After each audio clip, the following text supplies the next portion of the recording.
नमस्कार। तुलसी विवाह की कथा। दैत्य राजकाल नेमि की कन्या वृंदा का विवाह जालंधर से हुआ। जालंधर महाराक्षस था। अपनी सत्ता के मद में चूर उसने माता लक्ष्मी को पाने की कामना से युद्ध किया, परंतु समुद्र से ही उत्पन्न होने के कारण माता लक्ष्मी ने उसे अपने भाई के रूप में स्वीकार किया। वहां से पराजित होकर वह देवी पार्वती को पाने की लालसा से कैलाश पर्वत पर गया।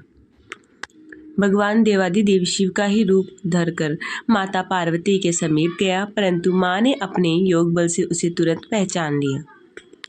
वहां से अंतर्धान हो गई। देवी पार्वती ने क्रुद्ध होकर सारा वृत्तांत भगवान विष्णु को सुनाया। जालंधर की पत्नी वृंदा अत्यंत पतिव्रता स्त्री थी। उसी के पतिव्रता धर्म की शक्ति से जालंधर न तो मारा जाता था और न ही पराजित होता था। इसलिए जालंधर का नाश करने के लिए वृंदा के पतिव्रता धर्म को भंग करना बहुत ही आवश्यक था। इसी कारण भगवान विष्णु ऋषि का वेश धारण कर वन में जा पहुंचे, जहां वृंदा अकेली भ्रमण कर रही थी। भगवान के साथ दो मायावी राक्षस भी थे, जिन्हें देखकर वृंदा भयभीत हो गई। ऋषि ने वृंदा के सामने पल में दोनों को भस्म कर दिया और उनकी शक्ति देखकर वृंदा ने कैलाश पर्वत पर महादेव के साथ युद्ध कर रहे अपने पति जालंधर के बारे में पूछा। ऋषियों ने अपने माया जाल से दो वानर प्रकट किए। एक वानर के हाथ में जालंधर का सिर था तथा दूसरे के हाथ में धड़। अपने पति की यह दशा देखकर वृंदा मूर्छित होकर गिर पड़ी। होश में आने पर उन्होंने ऋषि रूपी भगवान से विनती की कि वह उसके पति को जीवित करे। भगवान ने अपनी माया से पुनः जालंधर का सिर धड़ से अलग करने के बाद उसे जोड़ दिया। स्वयं भी वह उसी शरीर में प्रवेश कर गए। वृंदा को इस छल का तनिक भी आभास न हुआ। जालंधर बने भगवान के साथ वृंदा पतिव्रता का व्यवहार करने लगी, जिससे उसका सतीत्व भंग हो गया। ऐसा होते ही वृंदा का पति जालंधर युद्ध में हार गया। इस सारी लीला का जब वृंदा को पता चला तो उसने क्रुद्ध होकर भगवान विष्णु को हृदयहीन शिला होने का शाप दे दिया।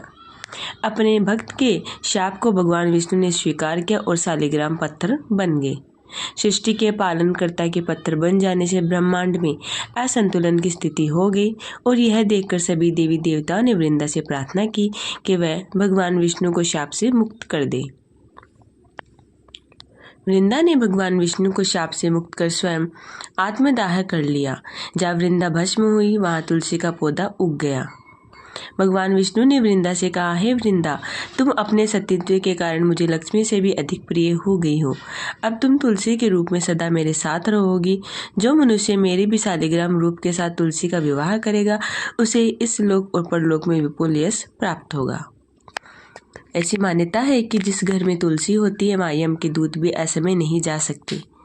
मृत्यु के समय जिसके प्राण मंजरी रहित तुलसी और गंगा जल के मुख में रखकर निकल जाते हैं, वह पापों से मुक्त होकर वैकुंठ धाम को प्राप्त होता है। जो मनुष्य तुलसी व आंवला की छाया में अपने पितरों का श्राद्ध करता है, उसके पितृ मोक्ष को प्राप्त हो जाते हैं। तो यहीं पर हमारी व्रत कथा समाप्त होती है। दोस्तों, मैं आशा करती हूँ आपको मेरी वीडियो पसंद आई होगी। आप मेरे चैनल को ज़रूर सब्सक्राइब कीजिएगा, वीडियो को लाइक कीजिएगा ऐसे ही और कथा कहानी सुनने के लिए। धन्यवाद।